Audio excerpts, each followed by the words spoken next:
सिंधु घाटी सभ्यता एक विशाल और रहस्यमय दुनिया हजारों साल पहले फलती फूलती थी। ये समय के साथ गायब हो गई। ये प्राचीन सभ्यता दुनिया की सबसे पुरानी सभ्यताओं में से एक सिंधु नदी घाटी में फली फूली। यह आज के पाकिस्तान और उत्तर पश्चिम भारत तक फैली हुई थी। सिंधु के लोग अपने पीछे शहरों की योजना बनाने की शानदार कला, उन्नत तकनीकें और एक ऐसी लिपि जो आज तक कोई नहीं प्यारा पाया का ज्ञान छोड़ गए। उनकी कहानी आर्कियोलॉजिकल डिस्कवरीज और अनसुलझे रहस्यों से बनी एक अनोखी कहानी है। सिंधु घाटी सभ्यता, जिसे हड़प्पा सभ्यता भी कहा जाता है, लगभग 3300 BCE में उभरी।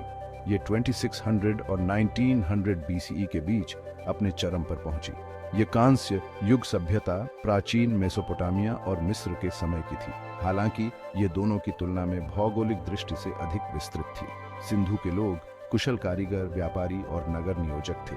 उन्होंने एक अनोखी और स्थायी सांस्कृतिक विरासत का निर्माण किया।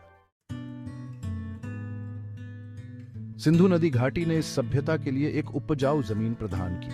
हिमालय के ग्लेशियरों और मानसून की बारिश से पोषित सिंधु और उसकी सहायक नदियों ने एक समृद्ध कृषि क्षेत्र का निर्माण किया।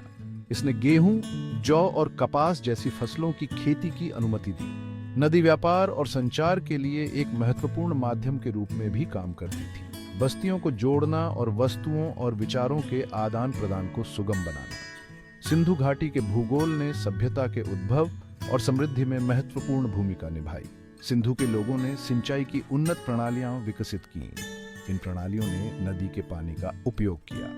उन्होंने बंजर क्षेत्रों को उपजाऊ खेतों में बदल दिया। जल प्रबंधन में यह महारत उनकी कृषि सफलता के लिए आवश्यक थी। इसने भोजन उत्पादन की अधिकता की अनुमति दी। इस सरप्लस ने बड़े शहरी केंद्रों के विकास का समर्थन किया और इसने एक जटिल सामाजिक पदानुक्रम को बनाए रखा। हड़प्पा, जो आज के पाकिस्तान में स्थित है, सबसे प्रतिष्ठित सिंधु शहरों में से एक है।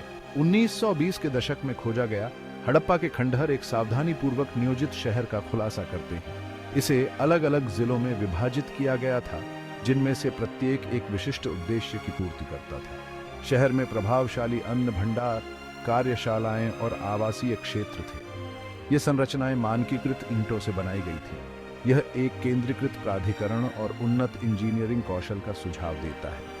हड़प्पा की सबसे दिलचस्प विशेषताओं में से एक ढकी हुई नालियों और सीवरों की प्रणाली है। यह उन्नत स्वच्छता प्रणाली, उच्च स्तर की शहरी नियोजन और सार्वजनिक स्वास्थ्य के प्रति चिंता को दर्शाती है। पुरातत्वविदों ने हड़प्पा में एक समृद्ध शिल्प उद्योग के प्रमाण भी उनर्थ किए हैं। मिट्टी के बर्तनों, मन के बनाने और धातु के काम के लिए समर्पित कार्यशालाएं एक कुशल कारीगर वर्ग का सुझाव देती हैं। गूढ़ शिलालेखों वाली कई मोहरों की खोज लेखन और रिकॉर्ड रखने की प्रणाली की ओर इशारा करती है। हालांकि सिंधु लिपि अनडिसाइफर्ड है। यह हमें उन रहस्यों से परिचित कराता है जो इसमें छिपे हैं। मोहनजोदड़ो, जिसका अर्थ सिंधी में मुर्दों का टीला है, आज के पाकिस्तान में स्थित एक और प्रमुख सिंधु शहर है। 1920 के दशक में खोजा गया यह विशाल शहरी केंद्र एक हलचल भरा महानगर था। यह अपने चरम पर अनुमानित 40,000 लोगों का घर था। हड़प्पा की तरह मोहनजोदड़ो ने उल्लेखनीय शहरी नियोजन का प्रदर्शन किया। इसमें ग्रिड जैसा लेआउट था, जिसमें चौड़ी सड़कें समकोण पर एक दूसरे को काटती थी। शहर की परिष्कृत जल निकासी व्यवस्था, सार्वजनिक स्नानागार और ग्रेट बाथ के रूप में जाना जाने वाला एक बड़ा केंद्रीय कुआं इसके निवासियों के लिए जीवन स्तर का उच्च स्तर दर्शाता है। मोहनजोदड़ो के कारीगर अपनी शिल्प कौशल के लिए प्रसिद्ध थे। उन्होंने उत्तम आभूषण, मिट्टी के बर्तन और मूर्तियां बनाई। कांस्य की मूर्तियों की खोज, जैसे कि प्रतिष्ठित डांसिंग गर्ल और प्रीस्ट किंग, सिंधु लोगों की कलात्मक संवेदनाओं की झलक प्रदान करते हैं। शहर के व्यापार नेटवर्क दूर दूर तक फैले हुए थे। मोहनजोदड़ो में पाए जाने वाले मेसोपोटामिया के आर्टिफैक्ट्स व्यापक समुद्री व्यापार संबंधों का सुझाव देते हैं। भाग 5, धोलावीरा, जल प्रबंधन का शहर। आज के भारतीय राज्य गुजरात में स्थित धोलावीरा सिंधु लोगों की सरलता पर एक अनोखा दृष्टिकोण प्रस्तुत करता है। सरस्वती नदी के अब सूख चुके तल में एक द्वीप पर स्थित धोलावीरा जल प्रबंधन का एक अद्भुत नमूना था। शहर के निवासियों ने विस्तृत जलाशयों, बांधों और नहरों का निर्माण किया। इन संरचनाओं ने वर्षा जल एकत्र किया और उसका संरक्षण किया। इसने अन्यथा शुष्क क्षेत्र में साल भर पानी की आपूर्ति सुनिश्चित की। धोलावीरा का शहरी प्लान हड़प्पा और मोहनजोदड़ो के ग्रिड जैसे लेआउट से अलग था। इसे 3 अलग-अलग क्षेत्रों में विभाजित किया गया था, एक गढ़, एक मध्य शहर और एक निचला शहर। प्रत्येक क्षेत्र की अपनी किलेबंदी और प्रवेश द्वार थे। ये एक पदानुक्रमित सामाजिक संरचना का सुझाव देता है। पुरातात्विक साक्ष्य इंगित करते हैं कि धोलावीरा मनका बनाने और शंख के काम का एक प्रमुख केंद्र था। इसका व्यापार अन्य सिंधु शहरों और उसके बाहर के क्षेत्रों के साथ बड़े पैमाने पर होता था। भाग 6, शहरी नियोजन और वास्तुकला, सिंधु की पहचान। सिंधु घाटी सभ्यता अपने उन्नत शहरी नियोजन और वास्तुकला के लिए प्रसिद्ध है। हड़प्पा, मोहनजोदड़ो और धोलावीरा जैसे शहरों ने प्राचीन दुनिया में बेजोड़ परिष्कार के स्तर का प्रदर्शन किया। मानकीकृत ईंटों का उपयोग, ग्रिड जैसे स्ट्रीट लेआउट और जटिल जल निकासी व्यवस्था उच्च स्तर की केंद्रीकृत योजना और इंजीनियरिंग कौशल को दर्शाती है। सार्वजनिक भवन जैसे अन्न भंडार, स्नानागार और सभा भवन एक सुव्यवस्थित समाज का सुझाव देते हैं जो सांप्रदायिक जीवन पर केंद्रित है। सिंधु घर आमतौर पर एक केंद्रीय आंगन के चारों ओर बनाए जाते थे। उनके पास अक्सर निजी कुएं और स्नान घर होते थे। कुछ घरों में इंडोर प्लम्बिंग और शौचालयों की खोज आराम और स्वच्छता के एक उल्लेखनीय स्तर का सुझाव देती है। अन्य प्राचीन सभ्यताओं में आमतौर पर धूप में सुखाई गई ईंटों के विपरीत जली हुई ईंटों का उपयोग सिंधु लोगों की आग पर महारत और टिकाऊ निर्माण सामग्री बनाने की उनकी क्षमता को दर्शाता है। भाग 7, एक समृद्ध समाज, व्यापार, कला और संस्कृति। सिंधु घाटी सभ्यता की विशेषता एक समृद्ध अर्थव्यवस्था और एक जीवंत सांस्कृतिक जीवन था। सिंधु के लोग कुशल व्यापारी थे। उन्होंने एक विशाल भौगोलिक क्षेत्र में फैले व्यापक व्यापार नेटवर्क स्थापित किए। साक्ष्य बताते हैं कि उन्होंने मेसोपोटामिया, मिस्र और मध्य एशिया की अन्य सभ्यताओं के साथ व्यापार किया। उन्होंने कपास, वस्त्र, मिट्टी के बर्तन और आभूषण सहित कई तरह के सामानों का निर्यात किया। सिंधु कारीगर अपनी शिल्प कौशल के लिए प्रसिद्ध थे। उन्होंने उत्तम आभूषण, जटिल मोहरें और सुंदर मिट्टी के बर्तन बनाए। कई खिलौनों, खेलों और संगीत वाद्य यंत्रों की खोज एक ऐसी संस्कृति का सुझाव देती है जो अवकाश और मनोरंजन को महत्व देती है। भव्य महलों या मंदिरों का अभाव अन्य समकालीन सभ्यताओं की तुलना में अधिक समतावादी सामाजिक संरचना को इंगित करता है। भाग 8, लिपि और भाषा, सिंधु रहस्य को उजागर करना। सिंधु घाटी सभ्यता के सबसे स्थायी रहस्यों में से एक इसकी लिपि है। सिंधु के लोगों ने लेखन की एक प्रणाली विकसित की।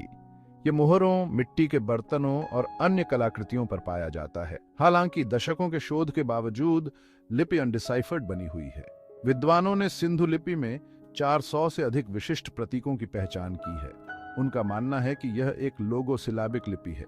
इसका मतलब है कि प्रतीक शब्दों और अक्षरों दोनों का प्रतिनिधित्व करते हैं। रोसेटा स्टोन या द्विभाषी शिलालेख की कमी ने सिंधु लिपि को समझने के प्रयासों में बाधा डाली है। हालांकि चल रहे शोध और कंप्यूटेशनल भाषा विज्ञान में प्रगति से उम्मीद है कि एक दिन हम इस प्राचीन भाषा के रहस्यों को उजागर कर सकते हैं।